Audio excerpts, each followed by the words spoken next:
క్షమించండి, చైర్మన్ గారి కోసం వచ్చానండి. కూర్చోండి.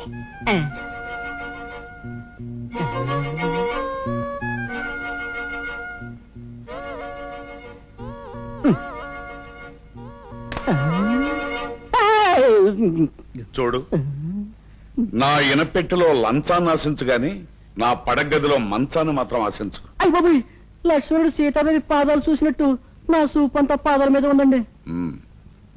నా చూపు మాత్రం రాబోయే సారా పాటల మీదే ఉందయ్యా.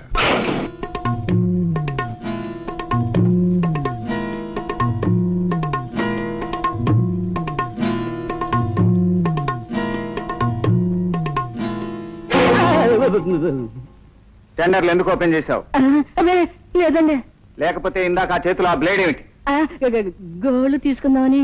ఆఫీస్కి వచ్చేది ఫైళ్లు చూడటానికా, గోళ్లు తీసుకోవటానికా?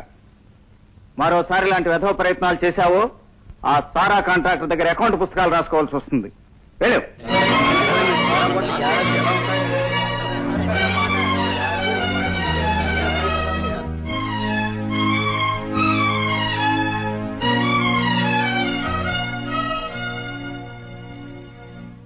ఇది ప్రజాస్వామ్య దేశం.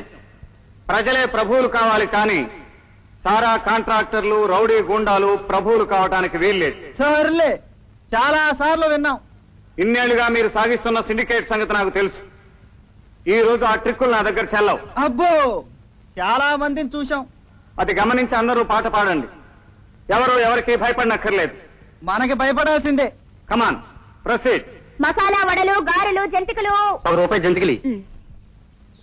ఓ పిల్ల, ఓ పిల్ల, అదేంటయ్యా అలా కన్నా? అది నా గులాబీ. మీటర్ మీద ఉన్నావా? పిల్ల గిల్ల అని పిలుస్తున్నావు. తొందరగా తాళి కట్టే గురు, ఈ బాధ ఉండదు. తాళా? మన ఎవరు వెనక నుంచి చంపుతారో ముందు నుంచి మాత్రం చేస్తారో తెలియదే పిచ్చిదానే. తాళి కట్టాననుకో, పుట్టుకుని దిగే ప్రమాదం ఉంది. తల్లి 6. ఇదేంటయ్యా, ఇందాక పిల్ల అంటే తన్నా, ఇప్పుడు తల్లి అంటే మళ్ళీ తన్నా? లేకపోతే నేను లవ్వాడుతున్నదని తల్లి అని పిలుస్తావా? బాబు, నాకు ₹1 వడలు కావాలి. ఈవిడి గారు నేను ఏమని పిల్లలు చెప్పు నాయన. గురుడు మంచి మీటర్ మీద ఉన్నాడు, ఇదిగో తీసుకుపో. ₹5 సరిపడి చిల్లిగడ్డలు ఇచ్చే తింటూ పోతే. గురు బాస్,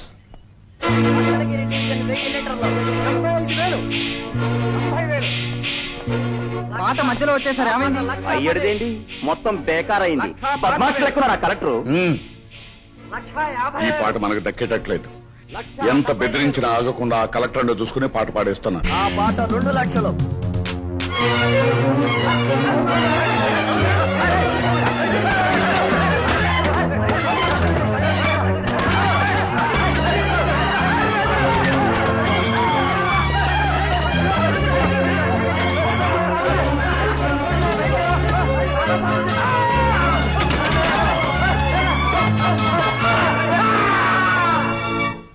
పోలీసులు, ప్రభుత్వాధికారులు, ఆఖరికి కలెక్టర్, ఇంతమంది ముందు వేలంపాట ఆగిపోయిందంటే సిగ్గుగా లేదు?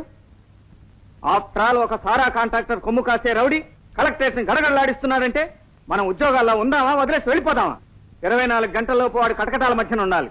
ఎక్కడికో అండర్ గ్రౌండ్ పారిపోయాడు సార్. అరెస్ట్ చేయాలని చూసినా ప్రయోజనం లేకపోయింది సార్. చంద్రుణ్ణి దేవుడు అని నమ్మిన మనిషే చంద్రమండలం వెళ్లి గుప్పెడి మట్టి తెచ్చాడు. ప్రయత్నిస్తే ఫలిస్తుంది.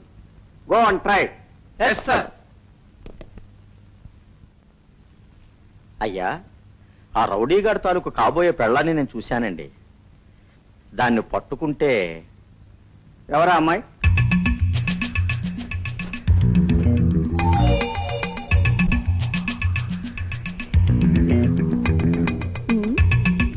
గురు, గురు.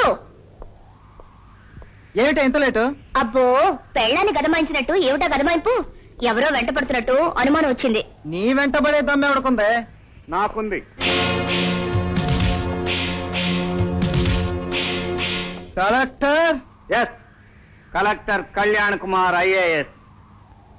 నీకు కత్తి గురించే తెలుసు, నాకు కలం గురించి కాలం గురించి కూడా తెలుసు.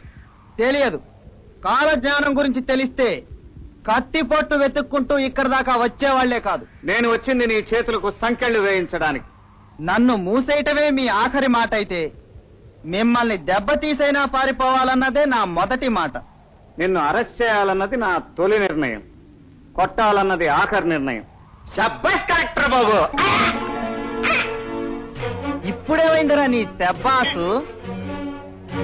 కలెక్టర్, మర్యాదగా మీరు వెళ్ళకపోతే వీడి పీక కోస.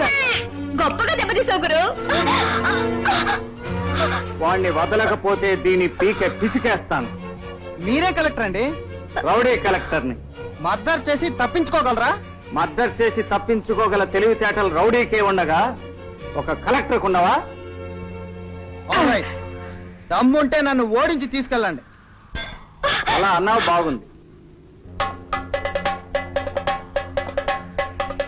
పెద్దవారు, మీ పాదాలకు నమస్కరించి మొదలెడతాను. నాకేం అభ్యంతరం లేదు.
ఇప్పుడు నిన్న చైర్మనే కాదు, దేవుడు కూడా రక్షించలేడు.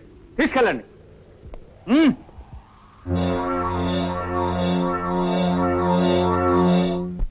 అయ్యా, జిల్లా పరిషత్ చైర్మన్ గారు తమను కలవాలని వచ్చారండి.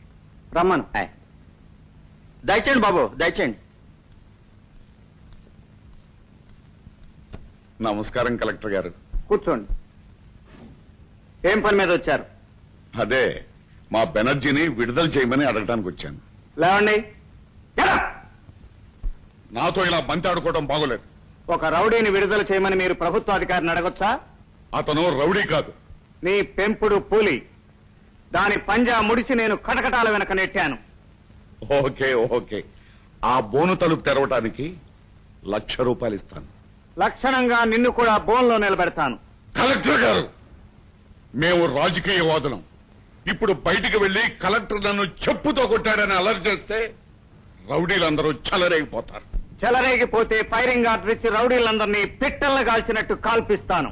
తేడా వదిలిపోతుంది. అదృష్ట దేవత వరించాలని వస్తే దురదృష్ట దేవత నిన్ను వరించకుండా చూసుకో. ఇక నువ్వు వెళ్ళొచ్చు, నీ టైం అయిపోయింది. సారాకులం సంకుల సమరం చేసేంత కాలం నా టైం బాగానే ఉంటుంది. నీ టైం ఎలా ఉండాలో తేల్చవలసింది నువ్వు కాదు, కోర్టు. మిమ్మల్ని సారాపాటాల దగ్గర హత్య చేయబోయింది ఇతనేనా? కాదండి, అతను ఆ రోజు హాల్లోకే రాలేదండి. నో, ప్రాణ భయంతో అబద్ధం చెప్పకండి. ఒకరోజు మిమ్మల్ని చంపబోయిన ఈ ముద్దాయికి బెదిరిపోయి తప్పుడు సాక్ష్యం చెబితే రేపు అతను ఇంకా తప్పటడుగులు వేస్తాడు. దేశ పురోగమనం వైపు అడుగు వేయవలసిన యువతరం దేశ తిరోగమనం వైపు అడుగులు వేస్తోంది. యువర్ ఆనర్, ఇలాంటి చౌకబారు పనులు చేసే వాళ్లను హీరోలను చేసి చూపిస్తే అదే నిజమైన హీరోయిజం అని నమ్మి ఎదిగే వయసు పిల్లలు స్కూల్ పుస్తకాలు వదిలేసి పిస్టల్స్ వైపు, బాంబుల వైపు పరుగులు తీసే ప్రమాదం ఉంది. కనుక ఇతన్ని కఠినంగా శిక్షించి సమాజాన్ని హెచ్చరించవలసిందిగా కోరుతున్నాను. కలెక్టర్ గారి ఆవేదన అర్థం చేసుకున్నాను.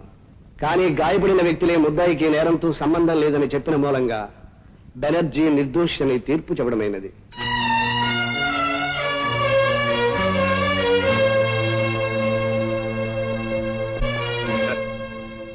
₹1,00,000 ఇస్తానంటే వద్దన్నావు.